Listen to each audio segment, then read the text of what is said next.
Les noms suivants que nous allons voir sont Al-Awwal, Al-Akhir, Al-Zahir, Al-Batin. Ces 4 noms ont été mentionnés ensemble dans un seul et même verset du livre d'Allah subhanahu wa ta'ala qui est le 3e verset de Surat Al-Hadid, dans lequel Allah subhanahu wa ta'ala a dit Huwa al-awwal wal-akhir wal-zahir wal-batin wa huwa bi kulli shay'in alim. C'est lui le premier et le dernier, l'apparent et le caché, et il sait parfaitement toutes choses. Quant à l'explication du sens de ces noms, elle est venue dans un hadith authentique rapporté par l'imam Muslim rahimahullah ta'ala. Un hadith dans lequel le prophète sallallahu alayhi wa sallam les a expliqués de manière explicite à travers les termes qu'il a employés dans une de ses invocations et dans laquelle il a dit Allahumma antal awwal falaysa qablaka shay. Oh Allah, tu es le premier, il n'y a donc rien avant toi. Wa antal akhir falaysa ba'daka shay. Tu es le dernier, il n'y a donc rien après toi. Wa antal zahir falaysa fawqaka shay. Tu es l'apparent, il n'y a donc rien au-dessus de toi. Wa antal batin falaysa dunaka shay. Et tu es le caché, il n'y a donc rien qui t'échappe. Il n'y a donc rien qui t'échappe. Et vous pouvez trouver dans de nombreuses traductions ce hadith traduit comme étant « Et tu es le caché, il n'y a donc rien en dessous de toi ». Et cette traduction s'oppose à l'explication qu'ont donnée les gens de science de ce hadith. La traduction la plus proche du sens est « Et tu es le caché, il n'y a donc rien qui t'échappe ». Comme on va le voir, rien qui n'échappe à la science d'Allah subhanahu wa ta'ala, à sa souveraineté et ainsi de suite. Donc ces noms nous démontrent qu'Allah subhanahu wa ta'ala cerne l'ensemble de ses créatures aussi bien d'un point de vue relatif au temps que d'un point de vue relatif à l'espace. En ce qui concerne le fait qu'il cerne ses créatures d'un point de vue temporel, il nous dit dans ce verset qu'il est le premier et le dernier. Et le prophète sallallahu alayhi wa sallam nous explique qu'il est le premier, c'est-à-dire qu'il n'y a rien avant lui, et le dernier, qu'il n'y a rien après lui. Il n'y a donc aucun premier sans qu'Allah subhanahu wa ta'ala ne l'ait précédé, car il est le premier et rien n'est avant lui. Et il n'y a aucun dernier sans qu'Allah subhanahu wa ta'ala ne soit après lui, car il est le dernier et il n'y a rien après lui. Il est celui qui restera alors que toutes les créatures ont une fin. Quant au fait qu'il cerne ces créatures, d'un point de vue relatif à l'espace, il est l'apparent et le caché. C'est-à-dire que rien n'est apparent, rien ne s'élève sans qu'Allah subhanahu wa ta'ala ne soit au-dessus de cette chose. Il est l'apparent et il n'y a rien au-dessus de lui. Il est élevé au-dessus de son trône, et comme on l'a vu, le trône est la créature la plus élevée. Allah subhanahu wa ta'ala est donc au-dessus de toutes les créatures. Il est l'apparent. Et Allah subhanahu wa ta'ala est le caché. Et ceci nous indique que rien ne lui échappe. Rien n'échappe à sa science. Rien n'échappe à sa souveraineté. Rien n'échappe à sa vue et à son ouïe. Et Allah subhanahu wa ta'ala sait parfaitement toutes choses. Il dit subhanahu wa ta'ala dans son noble livre Inna Allah la yakhfa alayhi shay'un fil ardi wa la fis sama. Rien n'échappe à Allah subhanahu wa ta'ala que ce soit sur terre ou dans les cieux.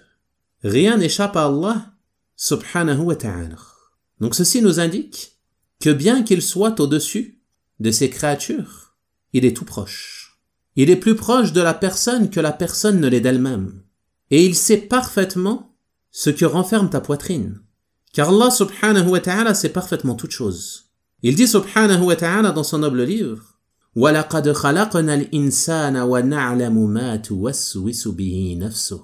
Nous avons créé l'homme et nous savons ce que son âme lui suggère. وَنَحْنُ أَقْرَبُ إِلَيْهِ مِنْ حَبْلِ الْوَرِيدِ. Et nous sommes plus près de lui que sa veine jugulaire. Avoir foi en ces noms va donc te pousser à faire preuve d'humilité devant ton Seigneur. Le fait de savoir qu'Allah subhanahu wa ta'ala est le premier, qu'il précède toute chose, ceci t'indique que sa grâce et sa générosité précèdent toutes les causes que tu pourrais accomplir. Ceci va donc te pousser à ne faire preuve d'humilité et d'avilissement que devant Allah subhanahu wa ta'ala al-awwal, et à ne pas te tourner vers autre que lui, ni placer ta confiance en autre que lui subhanahu wa ta'ala, à ne pas t'attacher aux causes, car Allah subhanahu wa ta'ala précède ces causes. Mais tu dois plutôt lier ton cœur à Allah subhanahu wa ta'ala qui est al-awwal, le premier, et il n'y a rien avant lui, il n'y a rien qui le précède, subhanahu wa ta'ala. Sa grâce et sa générosité précèdent donc tous les moyens et toutes les causes que tu pourrais accomplir. Et tu dois avoir la certitude de cela. Le fait d'avoir foi en son nom, Al-Akhir, va te pousser à n'avoir dans ton cœur comme seule intention que la recherche de la satisfaction et de l'agrément d'Allah subhanahu wa ta'ala. Et ne pas avoir dans ton cœur l'intention de rechercher l'agrément ou la satisfaction d'une chose qui est vouée à disparaître.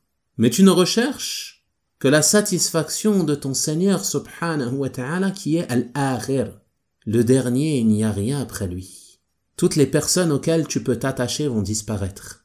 Toutes les causes que tu pourrais accomplir sont vouées également à disparaître. Lis donc ton cœur à Allah subhanahu wa ta'ala Al-Akhir, le dernier, qui est le vivant Al-Hayy, celui qui ne meurt pas, celui qui ne disparaît pas car il est le dernier, il n'y a rien après lui.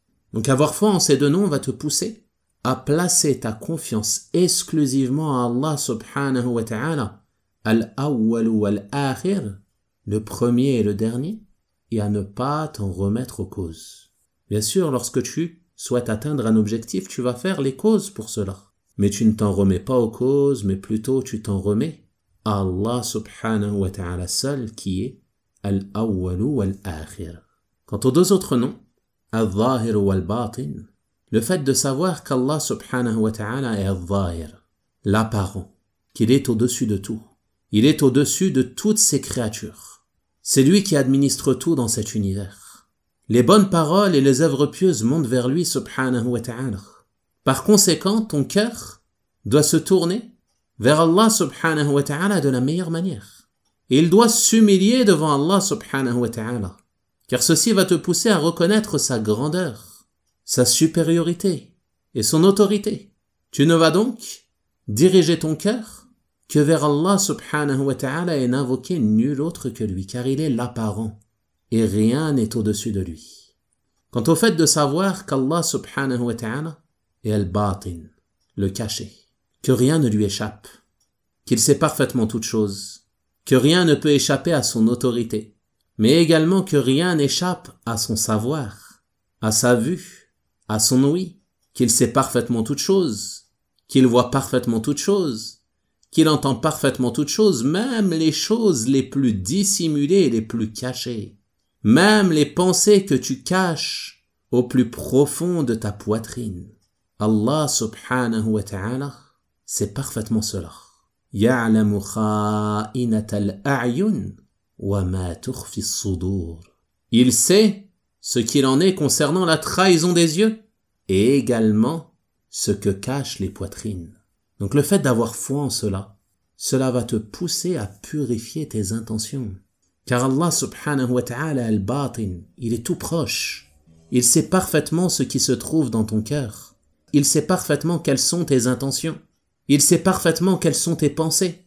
Donc, tu vas purifier ton cœur et purifier tes intentions et faire en sorte de ne vouloir que le bien et de ne rechercher à travers tes œuvres que la satisfaction et l'agrément de ton Seigneur subhanahu wa ta'ala qui est al-batin.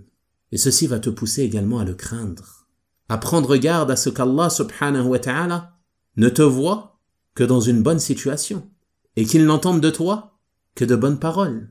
Lorsque tu t'apprêtes à faire un acte, rappelle-toi qu'Allah subhanahu wa ta'ala est al-batin. Rien ne lui échappe. Il sait et il voit ce que tu vas faire. Lorsque tu t'apprêtes à prononcer une parole, rappelle-toi que rien n'échappe à Allah subhanahu wa ta'ala et qu'il entend parfaitement cette parole, qu'il sait parfaitement ce que tu dis. Donc, réfléchis avant de parler, pose-toi la question, est-ce qu'il est une bonne chose pour moi de prononcer cette parole ou non? Si c'est un bien, alors prononce-le. Si c'est un mal, alors abstiens-toi. Et si tu hésites, alors le silence est certainement meilleur dans cette situation. Quoi qu'il en soit, savoir qu'Allah subhanahu wa ta'ala al-batin va te pousser à le craindre et à te rappeler que rien ne lui échappe.